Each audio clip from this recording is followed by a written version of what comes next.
खासतौर पे होटलों में क्या हो रहा है, वो नाश्तों वाली बात मुझे बहुत फनी लगी है कि हर 20 कमरों के बाद एक उनका कोई तैनात है देखने के लिए उनको नाश्ते का खाना नहीं मिलना किसी को, आज बता रहा हूँ मैं आपको, क्योंकि वो बड़ा क्रिटिकल टाइम होगा। वो क्या ही बात हो जब आप अपने ही लोगों को ना ट्रस्ट कर सकें और जो लोग अपने बैठे हों वो भी मतलब सोच रहे हो कि हम इधर रहें या उधर रहें। ये क्या सिलसिला है? ये कोई अजीब सी सीनियर सहाफ़ी बेनज़ीर शाह हमारे साथ मौजूद हैं, उनसे ज़रा बात करते हैं। बेनज़ीर साहिबा, मुस्लिम लीग नून ऐसा लग रहा है बस अब कुछ ऑप्टिक्स ही रह गए हैं, अदरवाइज़ PTI और PMLQ गेम पक्की है इनकी। मतलब आज अगर वोटिंग हो गई और पुरअमन अंदाज में हो गई और कोई हंगामा ना हुआ तो परवेज़ इलाही साहब वज़ीर आला बन जाएंगे पाकिस्तान तहरीक इंसाफ के लिए। देखिए अब्दुल्ला, मेरी काफ़ी मुस्लिम लीग नून के MPA से और MNA से भी बात होती रही है पिछले 2 दिन, और पहले तो वो बड़े कॉन्फिडेंट नज़र आ रहे थे कि नहीं, हमारे पास बड़ी स्ट्रैटेजीज हैं, हमारे पास बड़े कार्ड्स हैं, हम खेलेंगे आखिरी वक्त पे। लेकिन रात को कुछ सूरत हाल बदली है। 1-2 डेवलपमेंट्स हुई हैं जिससे लगता ये है कि पंजाब जो है अब एक तरह से मुस्लिम लीग नून हार मान गई है पंजाब में। एक तो हमजा शहबाज शरीफ, मेरी इत्तला के मुताबिक हमजा शहबाज शरीफ ने एक तकरीर तैयार की थी जो उन्होंने रात को पंजाब असेंबली के मेंबरान जो हैं, जो एक होटल में ठहरे हुए हैं, उनके सामने जाके खिताब करना था। वो तकरीर जो थी वो एक किस्म की आप कह सकते हैं फेयरवेल स्पीच थी, बड़ी सेंटिमेंटल सी थी, और उससे ये लग रहा था कि जैसे कि हमजा शहबाज शरीफ जो है वो हार मान गए हैं। दूसरी जो एक डेवलपमेंट हुई है वो ये कि रात को राना सनाउल्लाह साहब आसमा शराजी साहिबा के शो पे थे, और पहली बार मैं उनसे सुन रही थी कि वो कह रहे थे कि देखिए, अगर ये PTI मुझ पे पाबंदी लगाती है, मुझे पंजाब में नहीं आने देती, तो हम इनको बनीगाला से नहीं निकलने देंगे, हम इनको सिंध में नहीं आने देंगे। तो पहली बार वो ये एक्सपेक्टेशन का इजहार कर रहे थे कि हाँ, ऐसा हो सकता है कि पंजाब PTI के पास चला जाए।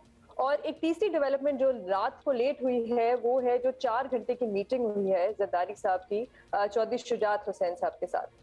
तो ये देखना पड़ेगा कि आज क्या होता है। उस मीटिंग की कोई डिटेल, कोई खबर निकली है, नहीं निकल रही है मतलब। और ये बहुत ही बेनज़ीर, ये बहुत ही लास्ट मिनट मीटिंग, मतलब what could have actually changed और इवन अचीव्ड। लास्ट मिनट जब मीटिंग्स होती है इसका मतलब कि दाल गल नहीं रही, कुछ सिचुएशन बन नहीं रही। इसकी वजह से हमने देखा है शायद ये तीसरी मीटिंग थी इस हफ्ते में, और कल ही दूसरी। 4 घंटे। और खबरें ये भी आ रही थी कि जरदारी साहब ने मोहनिस इलाही साहब और परवेज इलाही साहब से भी मिलने की कोशिश की, लेकिन वो लोग नहीं मिले। तो सिचुएशन अभी बन रही है। देखिए, 2 जो स्ट्रेटजीज है मुस्लिम लीग नून के पास जिन पे वो कॉन्फिडेंट थी, एक तो ये थी कि क्यू में वो चाहते थे कि जैसे मरकज में स्प्लिट आया है इसी तरह पंजाब में भी स्प्लिट आया। अब उनके पास कोई 10 अरकान है पंजाब असेंबली में, जिसमें से वो चाह रहे थे कि एटलीस्ट 4 से 5 जो है वो हमजा शहबाज को वोट में चौधरी शुजात हुसैन के कहने पे। मेरा नहीं ख्याल है कि वहां पे बात अभी तक बनी है। दूसरी जो उनकी स्ट्रेटेजी थी वो बड़ी इंटरेस्टिंग थी। वो ये थी कि कुछ PTI के MP है वो वोटिंग वाले दिन वोट ना डालें। अच्छा, इस पे मैंने पूछा कि देखिए, अगर वो वोट नहीं डालेंगे तो वो तो डिसीट हो जाएंगे, और क्या वो अफोर्ड कर सकते हैं कि इन हालात में PTI के खिलाफ बाय इलेक्शन लड़े? तो मुझे आगे से जवाब ये मिला कि देखिए, जो सुप्रीम कोर्ट का फैसला आया है उसके बाद एक कंफ्यूजन हो गई है। अब सुप्रीम कोर्ट के फैसले में ये तो जरूर लिखा हुआ है कि अगर एक MNA या MPA पार्टी के खिलाफ वोट डाले तो उसका वोट नहीं गिनना, लेकिन अगर वो वोटिंग वाले दिन ना आए तो क्या वो डिसीट होगा या नहीं होगा? देखिए, आने का इंतजाम तो पूरा किया हुआ है उन्होंने, 186 अपने नंबर पूरे करके बैठे हुए। वो तो मतलब वो तो जरूरत पड़ेगी तो जंजीरों में जकड़ लेंगे उनको कहीं निकलने से पहले। तो नंबर तो कहीं नहीं जा रहे, मतलब वो हैं भी और वो वोट करवा के ही छोड़ेंगे। लेकिन देखिए, अभी मैं आज़म मलिक साहब को भी सुन रही थी, और लग तो ये रहा है कि PTI भी इतनी कॉन्फिडेंट नहीं है जैसे वो कह रहे थे कि उनको डर ये भी है कि मस्जिद से ही ना कोई निकल जाए नमाज के बाद। तो कॉन्फिडेंस का तो इशू दोनों तरफ है। मतलब लेकिन इस बाथरूमों के बाहर भी इत्तलाते हैं कि पहरे बिठा दिए गए। नहीं, वो भी एक उन्होंने एक टाइमर लगाया हुआ है कितनी देर के लिए कौन अंदर जा सकता है किस वक्त। सॉरी। अच्छा, तो ये तो सूरत हाल है, लेकिन इस सब में जरा हम बेचारे आवाम की बात करते हैं। देखिए, चले परवेज़ इलाही साहब बन भी गए तो राना सनाउल्लाह साहब भी पहले कह चुके हैं कि भाई हम इन्हें चैन से चलने नहीं देंगे और तहरीक अदम एतमाद एटसेट्रा आते रहेंगे। और इमरान खान साहब तो आपको पता ही है, एडमेंट है, वो कहते हैं कि मैं पंजाब हुकूमत की तमाम मशीनरी विफाक में अदम इस्तेहकाम या उनको घर भेजने के लिए इस्तेमाल करूँगा। सो पॉलिटिकल स्टेबिलिटी तो कहीं आती हुई नज़र आएगी नहीं, और आ रही भी नहीं है। इसका मतलब है कि मईशत और सफ़र करेगी और हम सबका, आप समेत और मुझ समेत, बेड़ा गर्क होता ही रहेगा। जी देखिए अब्दुल्ला, मुझे तो सिचुएशन बेहतर होते हुए नजर नहीं आ रही। अगर परवेज इलाही साहब जीत भी जाते हैं तो जिस किस्म की बातें हो रही हैं कि राना सनाउल्लाह साहब कह रहे हैं हम उनको सिंध नहीं आने देंगे, वो कह रहे हैं हम उनको पंजाब नहीं आने देंगे।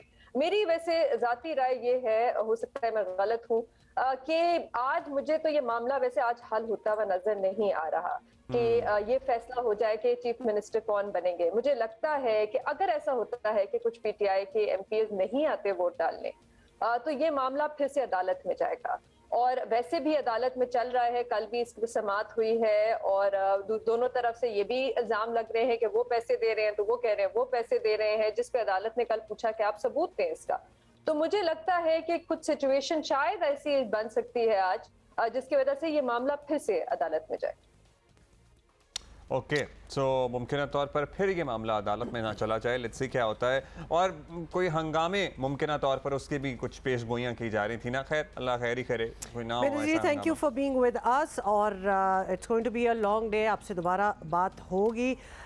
सो ये मुझे हम अभी तक इस बात पे बड़े हंसी भी आ रही है और एक अजीब सा भी लग रहा है कि मतलब जब आपके नंबर्स इतने ज़्यादा मतलब पूरे करके आप बैठे हुए हैं तो उन पे भी पहरादारी हो रही है। वो नवाले बनाने वाली मुझे बात फनी लगी, ऑल्दो लिटरली ऐसा हो तो नहीं रहा होगा, लेकिन जस्ट नहीं हर 20 कमरों के बाद ड्यूटी लगी भी है भाई कि वो एक देखिए 186 अगर इकट्ठे नाश्ता करने जाएंगे ना तो स्लिप होने के चांसेस ज्यादा हैं। तो 20 करके लेके जा ग्रुप्स हमने बना लिए हैं, किसका कौन सा ग्रुप है। इनको होटल के कमरों के बाहर एक दूसरे के कंधों के ऊपर हाथ खड़ा करके लाइन बना के तो नहीं लेके जाते। और फिर वो अंगूठा भी लगेगा बचपन में स्कूल की पिकनिकों में ऐसे। अच्छा, we are just having fun with this. Obviously आपको पता ही है कि आज बहुत कुछ होना है। खैर, ये मोस्ट प्रोबेबली मेरा ख्याल है कि जुमे की नमाज के बाद ही सिलसिला जो है ये शुरू होगा।